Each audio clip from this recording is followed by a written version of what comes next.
10 பேர் இருந்தா கூட இப்படிதான் பேசுவேன். நினைக்கிறீங்க இந்த கிரௌடு பார்த்து பயங்கரம் இல்லை. நான் ரோட்டுன்னு பிரசங்கம் பண்றேன். எங்க ஊர்ல வாங்க ரோட்டுன்னு பிரசங்கம் பண்றேன். டிசம்பர் 21 நாள் ரோட்டுன்னு பிரசங்கம் பண்றேன். ஆகஸ்ட் 15 வாங்க ரோட்டுன்னு பிரசங்கம் பண்றேன். ரோட்டுன்னு சாப்பாடு கொடுக்கும்போது இயேசு நல்லவர்னு சொல்றோம். ஒரு ஆத்துமா எனக்கு அநேக ஊழியக்காரர் போற அடிச்சவர் எனக்கு தேவையில்லை. எங்க ஆண்டவர் போனாங்க அடிச்சவர் ஒன்னே தேடி போனார். அவர் ஒரு சகையை தேடி போனார். அவர் ஒரு ராகாவை தேடி போனார். அவர் ஒரு விபச்சாரியை தேடி போனார். ஒரு பெத்தஸ்தா புலத்துல அவனை தேடி போனார். அவர் ஒண்ணு மேலதான் ரொம்ப கண்ணு வச்சார். இன்னைக்கு நமக்கு 99 மேலதான் கண்ணு. 99 தான் எனக்கு.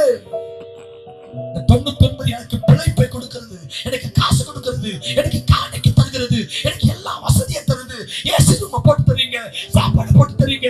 ஆனா அந்த ஒன்னை தேடும் போது நான் ஏன் பணத்தை செலவு பண்ணணும்?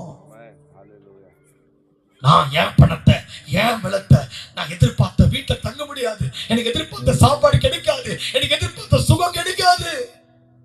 ஆனா நான் பரலோகத்தை சந்தோஷப்படுத்தணும்னா அந்த ஒரு ஆட்டை எடுத்து போட்டு அந்த ஒரு ஆட்டை கொண்டு போகும்போதுதான் பரலோகத்துல மிகுந்த சந்தோஷம். கையை தட்டி தேவனுக்கு மகிமை செலுத்துங்க பார்க்கலாம். நான் தேடி